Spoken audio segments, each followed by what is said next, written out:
बिस्मिल्लाहिर्रहमानिर्रहीम। Welcome to study PK. My name is Syed Usama.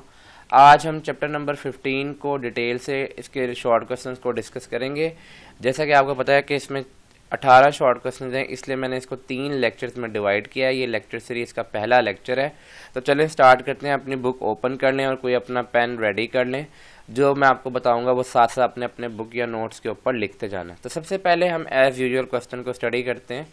Does the induced EMF in a circuit depends upon resistance of the circuit? वो आपसे पूछा है कि जो इंड्यूस EMF है क्या वो रेजिस्टेंस के ऊपर डिपेंड करता है सर्किट की जो हमारे पास कॉइल होती है। तो इसका जवाब है no. Induce EMF does not depend upon resistance of a circuit. आपको पता है फ्राइडेज लॉ से आपने इंड्यूस EMF का फॉर्मूला पढ़ा था, E is equal to minus N delta phi over delta t. आप बता सकते हो एग्जामिनर को कि induce EMF rate of change of flux पर डिपेंड करता है, नंबर ऑफ टर्न्स पर डिपेंड करता है, रेजिस्टेंस पर डिपेंड नहीं करता। Does the induce current depend upon the resistance of a circuit. यहाँ पे मैं आपको एक एमसीक्यूज भी क्लियर करवाता जाऊँ कि पहली बात तो ये याद रखिएगा, इंड्यूस करंट तभी पैदा होगा जब हमारे पास सर्किट क्लोज होगा। तो अब एक बात आपने उसको बतानी है कि क्या इंड्यूस करंट रेजिस्टेंस पर डिपेंड करता है। यस, करंट रेजिस्टेंस के ऊपर डिपेंड करता है। Yes, induce current depends upon the resistance of a circuit. और ये भी बता दें कि ये जो करंट है ये इनवर्सली प्रोपोर्शनल है रेजिस्टेंस के। अगर सर्किट के रेजिस्टेंस ज़्यादा होगी तो इंड्यूस करंट कम होगा, और अगर सर्किट के रेजिस्टेंस, सर्किट से मुराद है वो कॉइल जो किसी मैग्नेटिक फील्ड के इनसाइड या आउटसाइड मूव कर रही है या उसके अंदर से कोई मैग्नेटिक फील्ड चेंज हो रही है और इस वजह से इंड्यूस EMF और इंड्यूस करंट पैदा हो रहा है, तो उस करंट की हम बात करें। अगला क्वेश्चन की हम बात करते हैं 15.2 की। A square loop of wire is moving through a uniform magnetic field. ठीक है जी, हमारे पास एक स्क्वायर लूप ऑफ वायर है और वो किसी यूनिफॉर्म मैग्नेटिक फील्ड में से मूव कर रही है। The normal to the loop is oriented parallel to magnetic field. हम यहाँ पे बना लेते हैं, लेट से ऊपर हमारे पास नॉर्थ पोल है और नीचे हमारे पास साउथ पोल है। तो मैग्नेटिक फील्ड की डायरेक्शन कहाँ से कहाँ होगी, ऑब्वियस सी बात है नॉर्थ से साउथ की तरफ होगी। अब वो जो बात कर रहा है ज़रा उसको ध्यान से सुनिएगा। वो आपसे पूछ रहा है कि अगर हमारे पास ये जो कॉइल है इसका जो नॉर्मल वेक्टर है वो इस मैग्नेटिक फील्ड के पैरेलल है और कॉइल मूव कर रही है, तो क्या मैग्नेटिक फील्ड के इसकी मोशन से कोई इसके अंदर, इस कॉइल के अंदर कोई EMF इंड्यूस होगा। देखते हैं जी दोबारा से क्वेश्चन क्या कहता है। The normal to the loop is oriented parallel to the magnetic field. ये हमने नॉर्मल आपको दिखा दिया, normal is parallel to magnetic field. Is EMF induce in the loop. अच्छा जी, इस तरह की फिगर आपके चैप्टर नंबर 15 के शुरू में भी बनी हुई है और वहां पे जो कॉइल है वो मूव कर रही है इनसाइड आउटसाइड। अब यहाँ पे आप देखें जो कॉइल है ना वो मूव कर रही है parallel to magnetic field, up side और डाउन साइड दोनों मोशन हो सकती हैं। कॉइल ऊपर भी जा सकती है और नीचे भी जा सकती है। अब मैग्नेटिक फील्ड पास तो कर रही है कॉइल में से, लेकिन आप देखो कि मैग्नेटिक फील्ड में कोई चेंज नहीं आ रहा। और EMF इंड्यूस करने के लिए आपने पढ़ा था कि जो मैग्नेटिक फील्ड उसके अंदर से पास कर रही है उसका चेंज होना भी जरूरी है। तो आपने बताना है no EMF will induced in this coil, और साथ में आपने ये भी बताना है ऐसा क्यों है। No EMF will be induced in the coil. बताएं क्यों नहीं हो रहा EMF induced in the coil. Because there is no change in magnetic flux. There is no change in magnetic flux. तो ये इसका प्रॉपर आंसर है। अगर आप ये लिख दोगे तो और फिगर बना दोगे तो अब एग्जामिनर आपके नंबर नहीं काट सकेगा। मैं आपको रिकमेंड करूंगा कि फिगर आपने बाद में बनानी है, पहले ये लाइन लिखनी है। मैंने समझाने की वजह से फिगर पहले बना दी थी। क्वेश्चन नंबर 15.3 को पढ़ते हैं।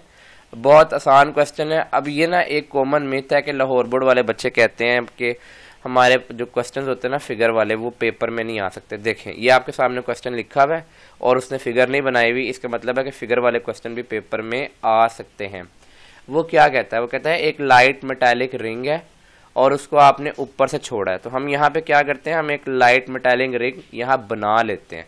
लें जी, ये एक लोहे का रिंग है जिसको आपने ऊपर से रिलीज करना है और देखते हैं वो आगे क्या कहता है। वो कहता है जी हमारे पास जब ये रिंग छोड़ा जाता है into a vertical bar magnet, तो यहाँ पे देखें कि यहाँ पे एक बार मैग्नेट रखा हुआ है और बार मैग्नेट का जो उसने फिगर बनाई हुई है ना, उसने नॉर्थ पोल ऊपर की साइड पे रखा हुआ है और साउथ पोल नीचे की साइड पे रखा हुआ है। तो यहाँ पे से मैग्नेटिक फील्ड निकल रही होगी इसमें से, और उसकी डायरेक्शन कुछ इस तरह से आप बना सकते हो। अगर साउथ ऊपर रखना है तो ये साउथ की डायरेक्शन कुछ इस तरह होती है, ये आप देख लें, आपको इस डायरेक्शन में बनाना होगा, ये नॉर्थ से साउथ की तरफ। अच्छा, अब ज़रा बात को ध्यान से सुनिएगा।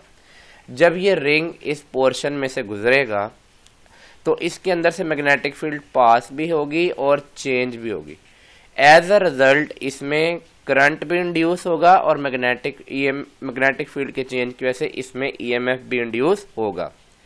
तो कहता है कि अगर हम इस रिंग को ऊपर से देख रहे हैं, फ्रॉम टॉप देख रहे हैं, तो कहता है कि इसमें डायरेक्शन ऑफ करंट क्या होगी। पहली बात यह कि आपको इससे पहले लेंजेस लॉ आना चाहिए। आपने एग्जामिनर को बताना है कि यहाँ पे जो करंट इंड्यूस हो रहा है वो अकॉर्डिंग टू लेंजेस लॉ हो रहा है। यहाँ पे आपको मैं आंसर लिखवा देता हूँ, फिर मैं आपको इसको डिटेल से समझाऊंगा। लिखिएगा ज़रा, according to Lenz's law.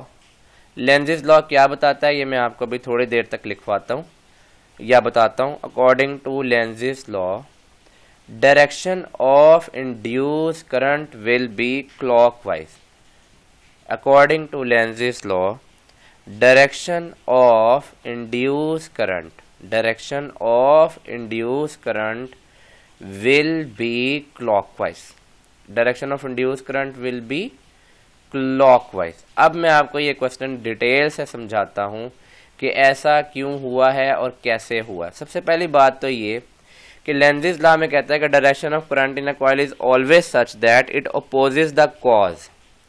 Direction of induce current ऐसे होती है कि अपने कॉज को अपोज करता है। ये आप बेशक ना लिखें, कोई मसला नहीं है, इसको बस ध्यान से सुन लीजिएगा कि मैं आपको क्या बता रहा हूँ।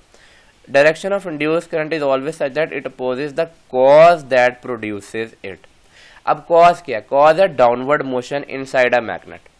अब मैग्नेट की जो मैग्नेटिक फील्ड है वो अपवर्ड डायरेक्शन में है, तो जो रिंग है उसकी जो मैग्नेटिक फील्ड होगी वो डाउनवर्ड डायरेक्शन में होगी, ताकि वो अपोज करे अपने डाउनवर्ड मोशन को, नॉर्थ को रिपेल करे। अब अगर हमें राइट हैंड रूल आता हो, राइट हैंड रूल कहता है कि जो थंब है वो नॉर्थ पोल के डायरेक्शन में होता है, नॉर्थ पोल रिंग का इस तरफ है, कर्लिंग फिंगर मैग्नेटिक फील्ड को बताती है, अगर आप अपनी फिंगर कर्ल करें तो वो इस डायरेक्शन में होंगी। अगर हम इस एरो को टॉप से देखें तो ये एरो जो मैंने लगाए हैं ये आपको नजर आएंगे कि ये क्लॉकवाइज डायरेक्शन है। अगर आप कहें कि नहीं सर ये मुझे एंटी क्लॉकवाइज रखना है, इसका मतलब है आप इसको फ्रंट व्यू से देख रहे हैं, फ्रंट व्यू से आप देखोगे तो ये आपको एंटी क्लॉकवाइज, लेकिन अगर आप इसको यहाँ से ऊपर से देखोगे तो ये आपको क्या लगेगा? Clockwise direction. तो ये कंफ्यूजन भी दूर हो गई कि ये क्लॉकवाइज डायरेक्शन है कि एंटी क्लॉकवाइज डायरेक्शन है, बच्चे इसमें फंसे रहते हैं। Question number 15.4, what is the direction of current through a resistance R in the figure as which S is open और as which S is close. इस सवाल को आपने ध्यान से सुनना है, ध्यान से ड्रॉ भी करना है, क्योंकि आपका क्वेश्चन नंबर 15.5 भी इसी सवाल से रिलेटेड है। पहली बात तो ये कि ये हमारे पास हो रही है म्यूचुअल इंडक्शन। म्यूचुअल इंडक्शन में आपके पास क्या होता है? आपके पास दो कॉइल्स होती हैं और उनको आपने करीब करीब रखा होता है। एक कॉइल के साथ बैटरी अटैच होती है और स्विच लगा होता है, और एक कॉइल के साथ बैटरी अटैच नहीं होती। तो जिस कॉइल के साथ बैटरी अटैच होती है या पावर सोर्स लगी होती है उसको हम बोलते हैं प्राइमरी कॉइल, और जिस कॉइल के साथ पावर सोर्स नहीं लगी होती उसको हम कहते हैं सेकेंडरी कॉइल। तो ये हमारे पास प्राइमरी कॉइल है और ये हमारे पास सेकेंडरी कॉइल है। पहली बात तो ये आपको बता दूं, आपने ये बात पढ़ी हुई है कि जो करंट इंड्यूस होता है वो करंट के चेंज की वजह से होता है, ये बात हमेशा याद रखें।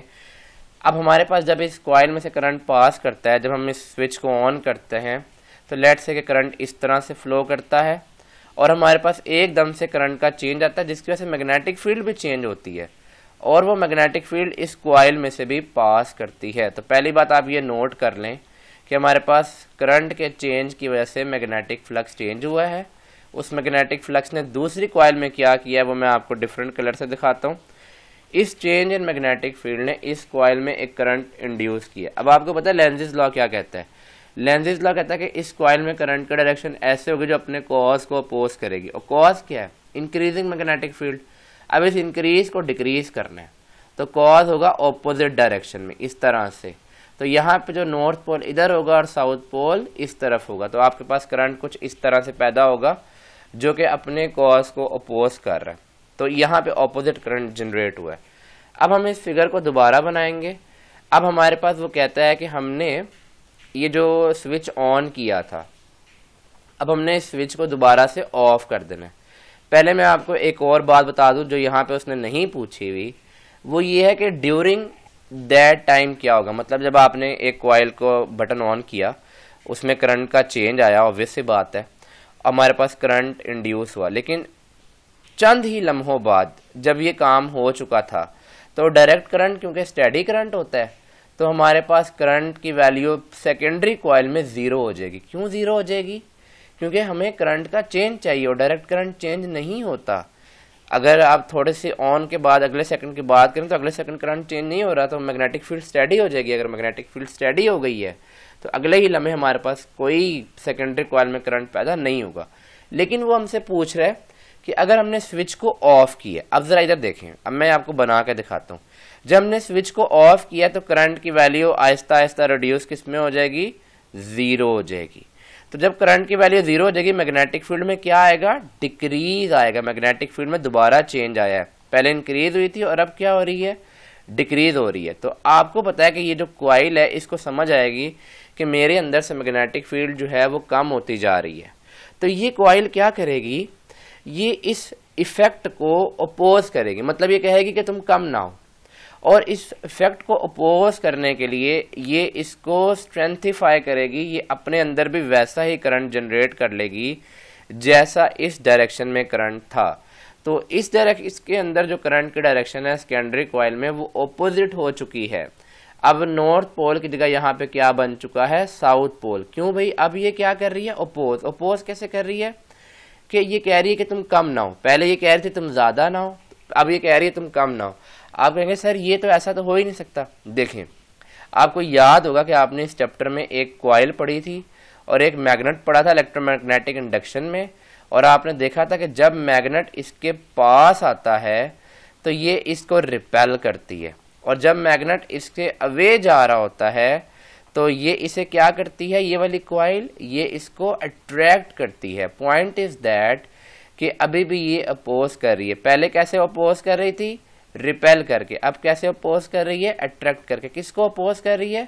इनवर्ड मोशन और आउटवर्ड मोशन को। तो हमेशा याद रखें, जो हमारे पास इंड्यूस ईएमएफ या इंड्यूस करंट होता है वो अपने कॉज को अपोज करता है, हमेशा डिक्रीज नहीं करता। ये बात याद रखिएगा। तो अगला क्वेश्चन भी यही कह रहा है। क्या कह रहा है अगला question? Does the induce EMF always act to decrease the magnetic flux? No, it always acts to oppose it. It always acts to oppose it. It always acts to oppose it. अब आपने यहाँ पे 2 point लिखने हैं। पहले point में आपने बताना है कि if induce current is increasing, जो हमारे पास ये एक्सटर्नल मैग्नेटिक फील्ड है ये इंक्रीज हो रही है, it will try to decrease it. If induce में ये जो हमारे पास मैग्नेटिक फ्लक्स है ये डिक्रीज हो रहा है तो it will try to increase it. दोबारा सुने, does the induced EMF always act to decrease the magnetic flux? No, induced EMF always act to oppose the magnetic flux. If magnetic flux is increasing, induced EMF will try to decrease it. पहली बात ये हो गई। If magnetic flux is decreasing, induced EMF will try to increase it to support it. मतलब ये कि उसकी ही direction में पैदा होगा, जैसा कि आपने इस फिगर में देखा। अगर आप इस सवाल में ये 2 फिगर्स बना लेते हैं तो आपके नंबर कटने के चांसेस बिल्कुल रिड्यूस हो जाते हैं। मेरी बात याद रखिएगा, if you want to top in board exam, अगर आपका डॉक्टर बनने का इरादा है, आपके किसी टॉप यूनिवर्सिटी में जाने का इरादा है, तो बात याद रखिएगा, position differ by 1 marks in board exam. Position differ by 1 mark, ये लिख के लगा लें अपने सामने। ये आपकी रियल मोटिवेशन है जो आप पढ़ रहे हैं, पोजीशन डिफर बाय 1 मार्क्स, कि जब आपने डॉक्टर बनना है, जब आप वहाँ पे खड़े हो गए एंट्री टेस्ट देने के बाद, आप देखोगे कि वहाँ पे 1-1 नंबर से एडमिशन होगा और 1-1 नंबर से एडमिशन नहीं होगा। ये आप बात याद रखें। तो उन बच्चों की बात ना सुना करें जो आपको कहते हैं हमने तो अभी पढ़ाई स्टार्ट ही नहीं की। ये बच्चे झूठ बोलते हैं। आपने अपनी पढ़ाई अब स्टार्ट कर दें, अब टाइम बहुत थोड़ा है आपके पास। स्टूडेंट्स, आई होप आपको ये लेक्चर समझ आई होगी। तो इस वीडियो को लाइक करें, इसके नीचे कमेंट करके हमें ज़रूर बताएं, अपने फ्रेंड्स के साथ शेयर करें, शेयरिंग इज़ केयरिंग, और चैनल को सब्सक्राइब करना ना भूलिएगा। Thank you very much.